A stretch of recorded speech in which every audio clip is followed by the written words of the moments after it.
દાહોદ જિલ્લામાં મેઘરાજાએ ધમાકેદાર બેટિંગ કરી છે। દાહોદના અનેક વિસ્તારોમાં વરસાદી પાણી ભરાવાની સમસ્યાની શરૂઆત થઈ ચૂકી છે। દાહોદના bus station road, SV Patel road ઉપર વરસાદી પાણી ભરાયા છે। બિલવાડા રોડ, દર્પણ ટોકીઝ વિસ્તારમાં પણ પાણી ભરાયા છે। રસ્તા ઉપર પાણી ભરાતા વાહન ચાલકો પારાવાર મુશ્કેલીનો સામનો કરી પડી રહ્યા છે। આ દાહોદના દ્રશ્યોમાં આપને બતાવી રહ્યા છીએ કે જ્યાં મેઘરાજાએ તોફાની બેટિંગ તો એવી કરી કે શહેરના રાજમાર્ગો ઉપરથી વરસાદી પાણી વહેતા થયા।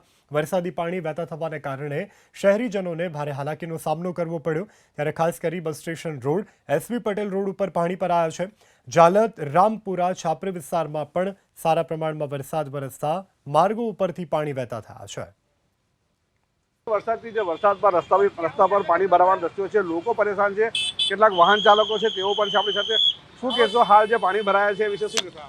આ દાહોદ સ્માર્ટ સિટી અંતર્ગત જે નરેન્દ્રભાઈ મોદી, પ્રધાનમંત્રી નરેન્દ્રભાઈ મોદી જે સ્માર્ટ સિટી દાહોદ શહેરને આપી છે, તો આવા હાલ છે અત્યારથી। તો આગળ જતાં શું થશે? આ પાણી ચારે બાજુ પાણીઓ ભરેલા। સ્કૂલ અત્યારે થોડી વાર પછી, અડધો કલાક પછી સ્કૂલ છૂટશે અને શાળાના બાળકો નાના મોટા સૌ પરેશાન છે। આ સ્માર્ટ સિટી છે કે દાહોદ કચરા સિટી છે અને આ તંત્રની પોલ ખોલી છે। સ્માર્ટ સિટીના કોન્ટ્રાક્ટરોને એને સામે આવવું જોઈએ।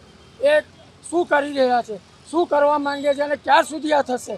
કેટલી આ જે પરિસ્થિતિ છે, હજુ સુધી લોકોને કેટલું વેઠવાનું આવશે?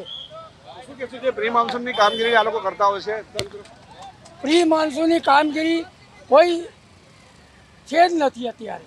જે છે સમસ્યા છે દાહોદમાં। ખાસ કરીને લોકો પરેશાન છે। સ્માર્ટ સિટી નહીં પણ ખાડા સિટી એમ કહી રહ્યા છે। દ્રશ્યો ફેર આપને બતાવવા માંગીશ। આપ જોઈ શકો છો કે જે વિસ્તારમાં પાણી ભરાવાના દ્રશ્યો સામે આવ્યા છે, જેના કારણે જે હાલ પણ એટલે જે વરસાદે વિરામ લીધો છે તેના બાદ પણ પાણી અહીં જોવા મળી રહ્યું છે।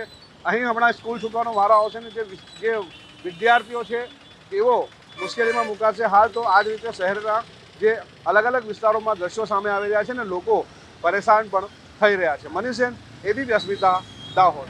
વરસાદથી દાહોદમાં પાણી જોવા મળી રહ્યું છે। પાલિકા સ્માર્ટ સિટીની જે પોલ અહીં જોવા મળી રહી છે, દ્રશ્યો આપણે બતાવવા માંગીશ। શહેરના જે દાહોદના બસ સ્ટેન્ડથી નગરપાલિકા તરફ જતો રસ્તો છે તેમાં પાણી ભરાયા છે। આપ ગાડી જોઈ શકો છો કે જે પાણીના ટાયરો પણ પાણીમાં ભરાયા છે, એટલે જે અનેક ગાડી ચાલકો પોતાની ગાડી બંધ થતાં ધક્કો મારવાનો વાર આવે છે।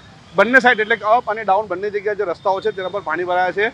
વાહન ચાલકો છે તેઓને મુશ્કેલીનો સામનો કરવો પડ્યો છે, ખાસ કરીને દાહોદમાં કે જ્યાં 2 કલાકમાં જ હાલ તો મેઘરાજાએ ધોધમાર બેટિંગ કરી હતી, તેના કારણે અનેક જગ્યાઓ પર પાણી ભરાવાના દ્રશ્યો સામે આવ્યા હતા અને અનેક જગ્યા નીચાણવાળા વિસ્તારોમાં પાણી ભરાતા અનેક લોકો મુશ્કેલીમાં પણ મુકાયા છે।